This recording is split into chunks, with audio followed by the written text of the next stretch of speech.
Nahukay ang mga buto ng 5 tao sa iisang hukay sa liblib na bahagi ng Maging Lanao del Sur.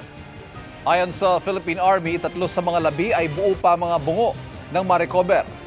Basag naman ang bungo ng 2, kaya hinihinalang pinaslang ang mga biktima. Kabilang sa iniimbestigahan ang impormasyong mga biktima sila ng pumalyang buy-bust operation noong 2022.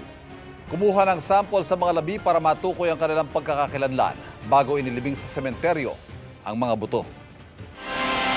Isinusulong ng prosekusyon na masimulan sa November 30 ang paglilitis kay dating Pangulong Rodrigo Duterte para sa kasong Crimes Against Humanity sa International Criminal Court o ICC.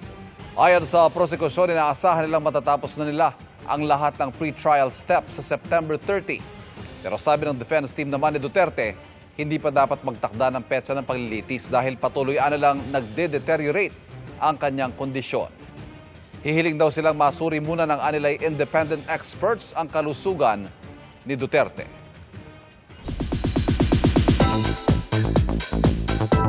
I don't know about you, but Julian San Jose is now 32.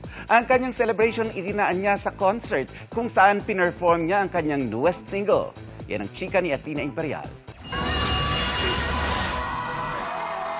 Bilang salubong sa kanyang 32nd birthday, si Julian San Jose pa mismo ang may handog na regalo.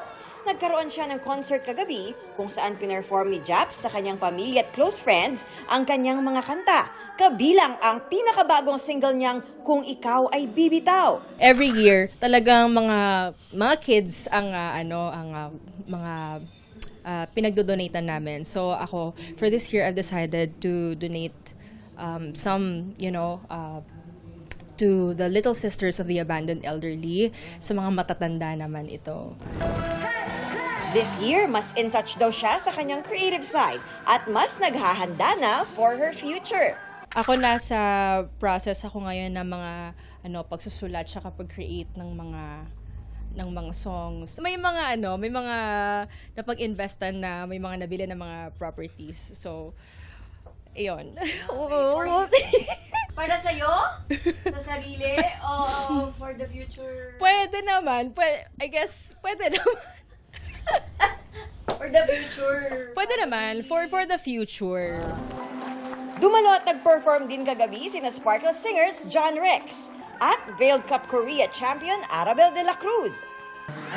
Kinakiligan din ang message ng kanyang boyfriend na si Raver Cruz. Napakabuti kasi talaga ng puso niya, napakabuting tao.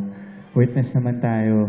So sobrang swerte ako kasi siguro may nagawa rin ako tama talaga sa buhay ko kasi sinabi ni Lord na, yan, okay yan, pwede mo magustuhan yan si Raver.